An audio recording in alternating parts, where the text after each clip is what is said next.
Mr. Chairman, and to the Credentials Committee, my name is Mrs. Fannie Lou Hamer, and I live at 626 East Lafayette Street, Roosevelt, Mississippi, Sunflower County, the home of Senator James O. Eastland and Senator Stennis. That was Fannie Lou Hamer on the floor of the Democratic National Convention in Atlantic City, New Jersey, in August 1964. It was broadcast live to millions of Americans watching at home.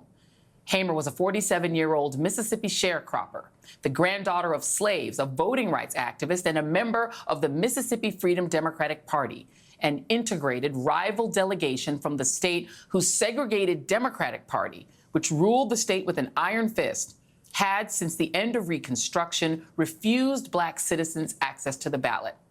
Therefore, the official Mississippi Democratic delegation was all white.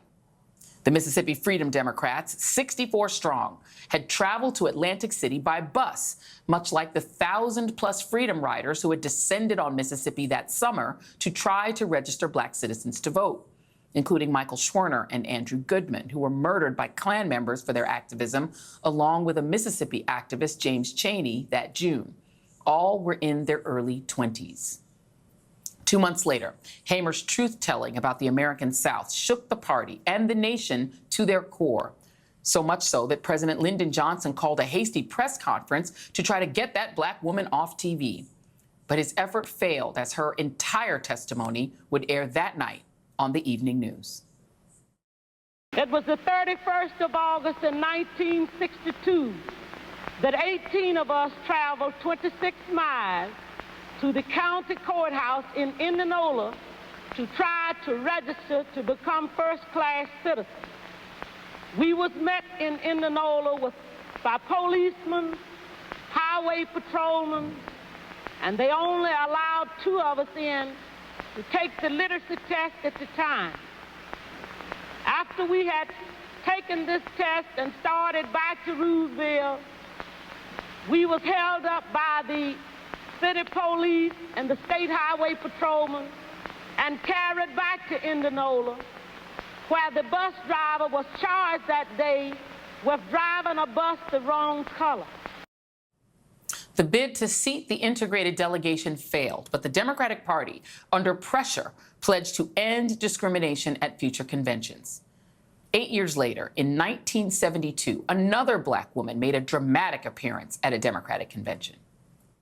I stand before you today as a candidate for the Democratic nomination for the presidency of the United States of America.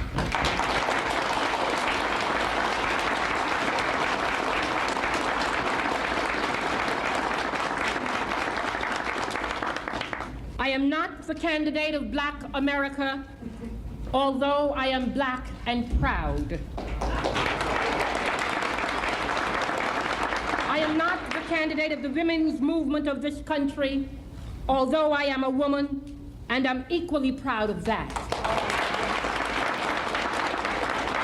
I am not the candidate of any political bosses or fat cats or special interests.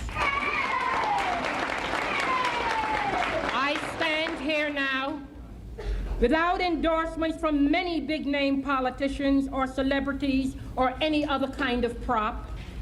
I do not intend to offer to you the tired and glib cliches which for too long have been an accepted part of our political life. I am the candidate of the people of America.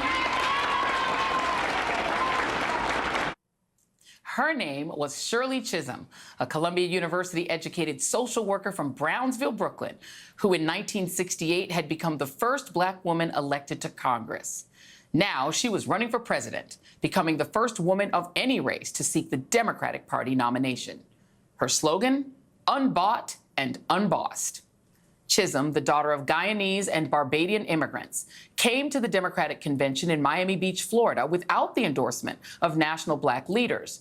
Many viewed Chisholm with skepticism, treating her as an advocate for women and feminism more than a black leader. But she would face down that sexism along with the racism she had to deal with on a daily basis in Congress in the most indefatigable way.